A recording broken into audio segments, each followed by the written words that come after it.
All right, here we are today in the constructed side of our stream here, and we will go for a Spider Prophecy deck.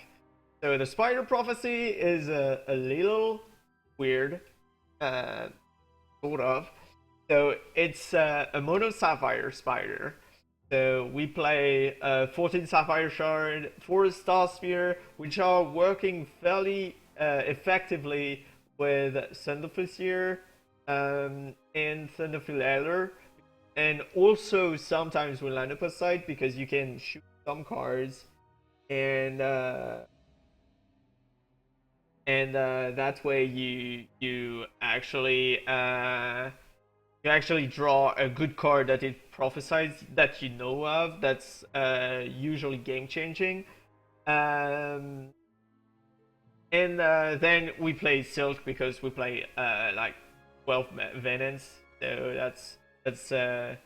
that's like a Sapphire Shard with some advantage when you are on the late game and you can put some Spider in your opponent's deck. Uh, as a champion, as a hero, we choose Nin because you can just mold them. We got lots of way to put eggs in your opponent's deck. Overall, this deck is a lot of draw engine and value that you don't really see, but that you get over the long game.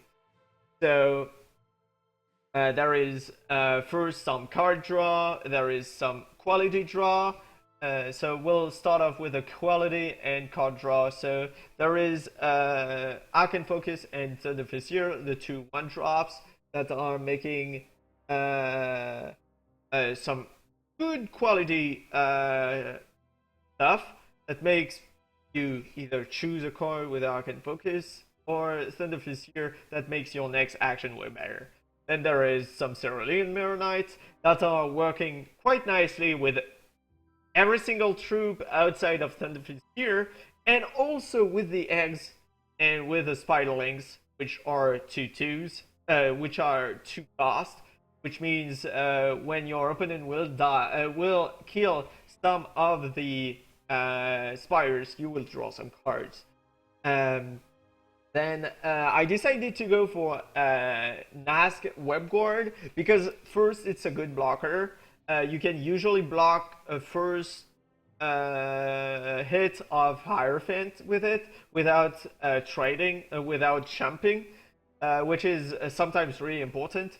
And also against some decks that are running, let's say Lixil and let's say some bigger troop, then you can just exhaust them and go through, or just deny them from attacking, and that makes your race even better. Then there is one of the key card of the deck, Hatchery Malvolker. We play a bunch of actions, so Arcane Focus, Anupasite, Azure Decree, and Oracle Song. And sometimes you got even more with Starcaller Ancient. So that's fairly important because you will generate lots of eggs with them. Starcaller Ancient, that's the most expensive card in the deck. You could probably not play them, but I would suggest you to play them because you generate tons of card advantage. You could also just run like 4 nights. Could also be okay, but that generate lots of card advantage. So then you got Oracle Song, which is pretty much the 5th and 6th lineup of sight. That's card draw, which also works with the reserves game plan. Then you got Thunderfield Elder, which make all your action pretty sick, such as Azerfang Decree especially, and all your draw engine, which are getting even better. So Lanipos side, I think I don't really need to explain that card, because that card is just busted. And then Magistrate, which is the key card of the deck. You will either play it on 3 against some decks to generate eggs and all that, or you will just, during the late game, just wait until you generate enough Spire to just go Magistrate, because you drew so much card that you got double Magistrate, or you got only one. You go Magistrate and you kill your opponent in one turn. So that's for the main deck. The curve is really low, so we went down to 22 shards, which is not a whole lot. And yeah, so Nin, the good point about Nin is the 24 health.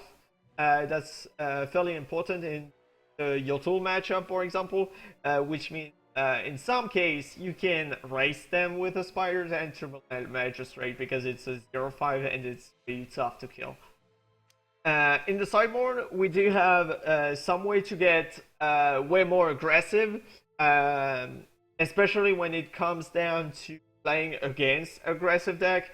So we got Tome Seeker, Transmog, which are 2 cards that can makes you either go faster with Tome Seeker, so really go really aggressive. So you can either raise the Hierophant decks or just try to outrace the Yotl. That's fairly hard. That's not a really good matchup, but you know, sometimes you have to choose which matchup you want. And Transmog is just great overall against all those aggro decks. Stormcaller is here for the control matchup, where you want to generate even more card advantage. Buccaneer is here for more about the vampire decks. That way you can actually deny them from hitting you. And Vexstorm are here for the Hierophant decks and all the cards you cannot interact with. Also, the good part about playing some Spiders, even if sometimes you might not be able to play your Spider back in the deck, you will draw a whole lot of cards. And also, Silk can make you able to play those Spiders. So this is actually okay. And that's a way to handle a Hierophant that you couldn't.